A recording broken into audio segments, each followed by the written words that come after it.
Pardonner, c'est se libérer. Voilà le sujet de notre chronique du jour. Assalamu alaikum wa rahmatullahi wa barakatuh.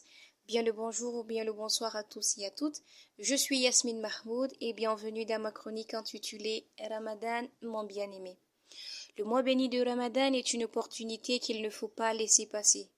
Nous devons essayer de réparer les relations gâchées, les relations rompues, qu'elles soient familiales ou pas. Pardonner est un acte du cœur qui demande une grande modestie et une force de caractère.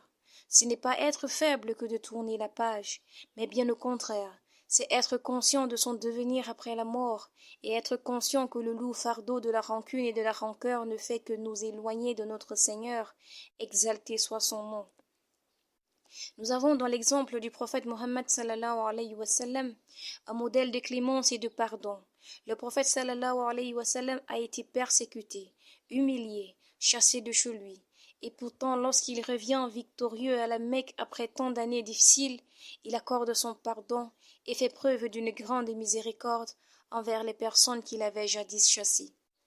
Nous espérons tous que Dieu nous pardonne nos péchés, nos erreurs et nos manquements. Nous voulons tous que Dieu fasse preuve de clémence et de miséricorde envers nous. Alors, comment ne pas faire preuve aussi de tous ces sentiments nobles? Il y a sûrement des tas de façons pour atteindre cette pureté du cœur, qui nous amène à ne garder en nous ni rancœur ni rancune, ni haine envers qui que ce soit.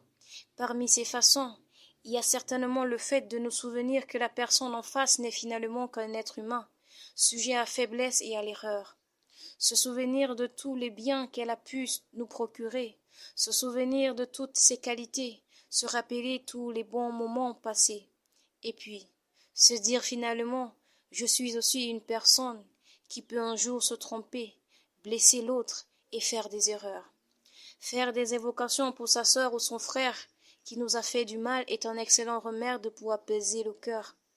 À travers ce lien fort de l'invocation pour autrui, surtout si cet autre nous a blessés, nous pouvons aspirer à créer une relation saine, peut-être et sûrement différente de celle qu'elle était auparavant, mais en tout cas dénuée de sentiments lourds et négatifs qui nous empêchent d'avancer vers Dieu. Ne pas pardonner à l'autre, c'est s'empêcher d'avancer vers Dieu sereinement. Alors, n'oublions pas qu'en pardonnant le mal qui nous a été fait, nous ne faisons que nous délivrer d'un lourd fardeau. Pardonnons-nous les uns les autres, aimons-nous et vivons dans la paix du mois de Ramadan. D'ici là, prenez soin de vous, dites à ceux que vous aimez que vous les aimez, car la vie est courte et fragile. Moi je vous aime en Allah. Assalamu alaikum wa rahmatullahi wa barakatuh.